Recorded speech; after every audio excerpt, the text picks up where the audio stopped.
नमस्कार, प्रणाम। मैं हूं अमृत राज और आप देख रहे हैं आप सबका अपना चैनल जान पहचान। जी हां दोस्तों, आज हमारे साथ एक काका हैं। आइए इनसे आप सभी को रूबरू कराते हैं, जान पहचान कराते हैं। नमस्कार काका, केम छो? नमस्ते भाई। हेलो, नमस्ते। તમારો નામ શું છે? ગોવિંદભાઈ મારું નામ છે ભાઈ। તમે કેટલા વર્ષથી અહીંયા આશ્રમમાં રહ્યો છો? અહીંયા 1.5 વર્ષ થઈ રહી છે ભાઈ અમે। 1.5 વર્ષ થઈ ગયા। તમે કેમ અહીંયા આશ્રમમાં આવી ગયા? ભાઈ અમે લોકો આમ તો સુખી ઘરના હતા, પણ હું 2 કોડીનો નોકર હતો, પણ અમારી દીકરી અમને સાચવી લીધા છે, કારણ કે અમારે બંને અપાયત છીએ। 90 વર્ષના ને 27 વર્ષના અમે ડોસા ડોસી છીએ, પણ મારી દીકરીની કૃપાથી હું 2 કોડીનો નોકર છું, પણ મારી દીકરીની કૃપા, મારી દીકરી અહીંયા નથી રહેતી, મુંબઈ રહે છે, અને એની કૃપાથી અમે અત્યારે હાલ તો અહીંયા રહીએ છીએ। હવે જોઈએ ભગવાન કઈ જગ્યાએ ફેંકીને ઉચકીને ફેંકે છે, પણ અત્યારે તમે તમારા પુણ્ય પ્રતાપે ને તમારા લોકોના સાથ સથવારાથી અત્યારે સારી જગ્યાએ રહીએ છીએ। હવે ઈશ્વર 90 વર્ષની ઉંમર છે, અમે ભગવાનભાઈને કહીએ છીએ કે તમે જલ્દી હવે ઉપાડી લો। 90 વર્ષ જીવડાવે એનો કંઈ અર્થ ખરો સાહેબ?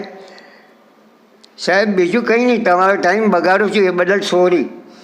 કાકા, તમારો કેટલા છોકરા ને છોકરી છે? હે, કેટલા છોકરા છોકરી છે તમારો? એક બાબાની એક બેબી। તો તમારી છોકરી કઈ જગ્યા, મુંબઈમાં રહે છે? પ્રોપર બોમ્બે રહે છે, મુંબઈ રહે છે। હા, મુંબઈમાં રહે છે। તો તમારો છોકરા ક્યાં રહે છે? છોકરો છે ને સુરતમાં રહે છે। કાં રહે છે, કયા એરિયામાં રહે છે અમને ખબર નથી, કોઈ સાથનો કોન્ટેક જ નથી એની સાથનો। તો તમારો છોકરા કોઈ દિવસ અહીંયા મળવા નથી આવતો? એ પોતે અમે બાકી એવું સાંભળ્યું છે કે છોકરો બી જરા એ અપાય છે કે એની વહેલી માં કજાતની કજાત છે। છોકરાને છોકરી કમાય છે, છોકરો કમાય છે, એનો દીકરો છે એ કમાય, 3 જણ કમાય છે, છતાં એમ કહે કે મારા છોકરાને એની બહેરી જ હલકટ મલકટ બાઈ છે તે એને હેરાન કરે છે। ના, મારી સાથે મિક્સ નથી થવા દેતી એ બાઈ। તમારો ઉંમર કેટલા થઈ ગયા? એ લોકો 18 જણ આગળ છે ને, ત્યાં કંઈ 18 જણ આગળ રહે છે।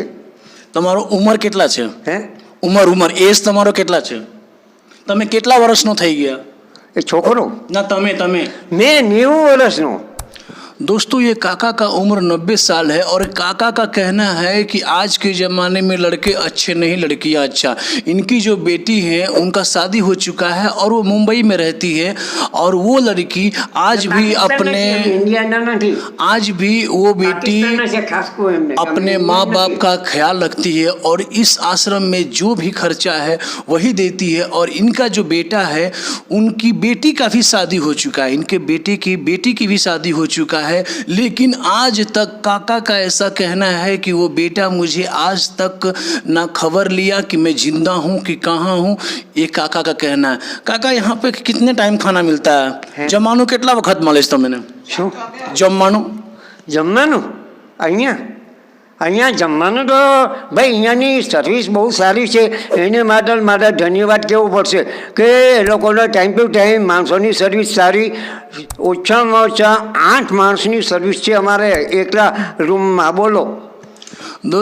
दोस्तों, कहना है कि ये जो काकी है और ये जो काका है, ये इनकी बेटी है। मैं कैमरामैन से चाहूँगा जरा, अगर ये फोटो दिख रहा है आपको तो यही बेटी है। धन्य है बेटी। भगवान से यही प्रार्थना करूँगा कि अगर बेटी दे तो इनकी तरह बेटी दे, क्योंकि काकी का कहना और ये काका का कहना है कि यही जो बेटी है मेरी, आज हम लोग की देखभाल करती है और हमारे हर दुख सुख में हमारे पास ना होकर भी हमारे पास रहती है। तो दोस्तों, मिलते हैं हम आप और एक नए वीडियो के साथ। तब तक के लिए देखते रहिए सिर्फ और सिर्फ जान पहचान। ना पक्ष ना विपक्ष, दिखाएंगे सिर्फ और सिर्फ सच। तो सच के लिए सिर्फ और सिर्फ जान पहचान। तब तक के लिए जय हिंद, जय भारत, भारत माता की जय।